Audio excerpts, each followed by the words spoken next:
Very much, Jess. Great to hear from Clay. And I mean, let's just take a second to appreciate the turnaround of eUnited's division. I think, Phil, you were just saying from 2-6 to 7-7. Yeah.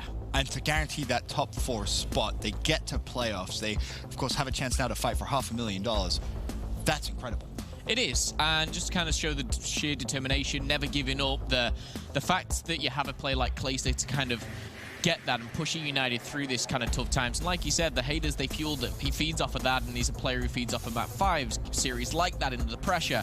And you can never kind of doubt them. I think we discussed coming into this week is, oh yeah, eUnited can still do it. It's unlikely, but they can win their series, that they can go all the way. And don't get me wrong, I didn't have them making it. I was a doubter in kind of that sense, but congratulations to eUnited. Splyce, obviously, it's disappointing for them, and now we've got another great game coming up. But for me, I think just the story of that. Didn't expect a 3-0 either, Ben. No, neither did I, to be completely honest. And you say you're an eUnited doubter. I think many were, and kind of rightfully so. You're 2-7 in the division. I mean, you don't expect to turn around, or 2-6, yeah. You don't expect to turn around quite like that. But we'll go ahead and break down that series, of course. Splyce, they get 3-0'd. Pretty unfortunate. All started game 1, London Docks Hardpoint.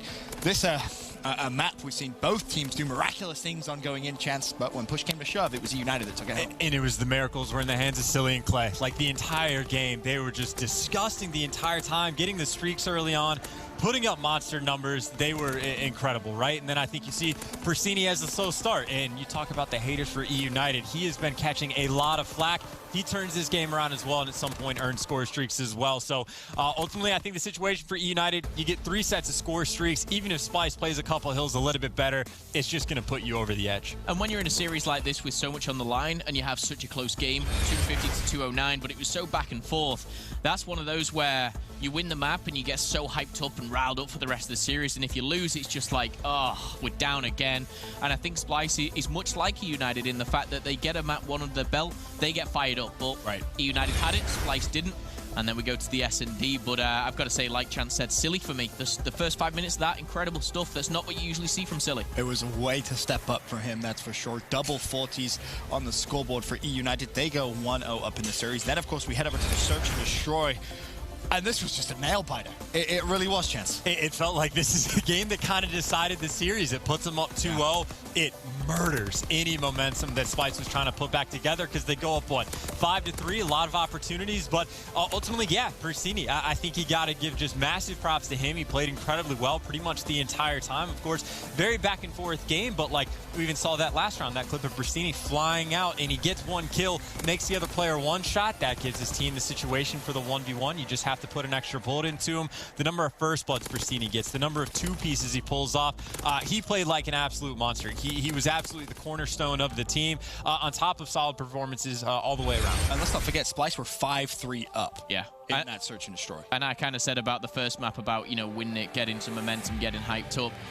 Again, you go 5-3 and you lose 6-5. It's the complete opposite. You sat there sitting, you know, 2-0 down in the series and thinking, we could have won the hard point. We've just thrown a Search and Destroy away. Now we have to reverse sweep a team like eUnited with players like Clay on who are so fired up. We went into a listening on the CTF, and that CTF, and we're going to see it as it starts, Splyce just get bodied within the first 15 seconds, and I just sit there and go, oh no. Like, oh, there goes my chair. And it's just, it's hard to stop a team like that, and you can't buy that.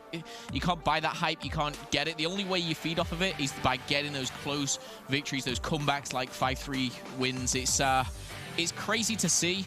But again, I just love this storyline of Clay and eUnited going, again, the haters, the doubters, and just coming back from absolutely nowhere. Yeah, they've done phenomenally well. Of course, Flag Tower CTF chance starts off wonderfully. Phil kind of touched on it. They get a 4-man wipe almost instantly, and they just really don't take their foot off the gas pedal for the first half. For the first half, yeah, that's definitely true. And again, I kind of touted them up in the Search and Destroy, but Persini had a masterful performance once again. And like some of the criticism I've read, and multiple people agreeing with this, and people saying Persini is the worst player in the Pro League. He absolutely, like, you can't say that. You can't watch performances like that and say that. Do I think he made massive improvements? Just even this past week, yes. It seems he takes gunfights quite a bit slower more often. I think he's a huge reason as to why eUnited has gone from 2-6 all the way to playoffs as well. But he had another monster game. He even had that clutch play towards the end where he calls in the fighter pilot, gets the big 3-piece. Like, he was Mr. Do-It-All. I'm glad you mentioned that, because that is actually the CWL play play of the game presented by Scuff. We can take a look at it. Of course, there was a big resurgence in that game. Splyce come back, they tie things up. Then up steps Prestini, goes on a little bit of a killing spree as well. You know, gets the flag in his hands. It wasn't just the attacking play though, Phil. It was the defensive play which you have to admire. Yeah, I want to admire as well. Osty's in the middle there. Chance pointed out in the back. He just stays alive at the crucial time. He buys his team, and I say this literally, 1 second, and that's all it takes for a flag. Ambitious, when he brings in this glide bomb, unfortunately for him, 2 of his team go down, but the real thing that for me is the one that takes the most guts is this right here. His team is spawning up with a fighter pilot. It's such a good call. Who cares if he goes down right now? For the flag to get pulled, that's only ending one way. He just needs maybe 1 or 2 kills. He picks up 3, and then Clay, he finishes things off, and the flag gets returned. eUnited.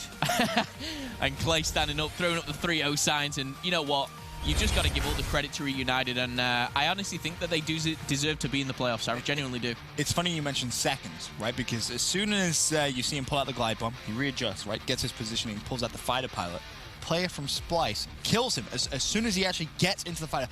If that challenge comes in a second earlier, doesn't get to use that fighter pilot straight away, and Splyce had a chance there. Gets the flag out. Not even that. If he calls the streaks in a different order. Like fighter pilots on bottom, you know it's better, so you're like, I feel the pressure coming in, has the state of mind, scrolls up. He doesn't instantly call in the streak, calls that in first, and it's huge just for him to get the streaks because Splyce doesn't have Mountain on, so you're going to be able to spot him all. But the glide bomb slows him down, buys him literally just enough time to call in the fighter pilot, but if he had switched that order around, or if he panicked and calls them in, again, even a second later, they could very well force that overtime, and maybe Splyce wins that game. So it's not just getting the streaks, it's not just dropping 27 kills or whatever it was, but literally the order that he calls the streaks in matters, because then the glide bomb too, if he calls that in second, can't get the kills, because then when Jared kills you, you lose control over it. So it is the perfect situation to use that fighter pilot at the end. I will be honest, I was having a bit of flashbacks from the United Envy CTF flag tower, but United, of course, they closed that one out, and a massive congratulations to them. A 3-0 on the day.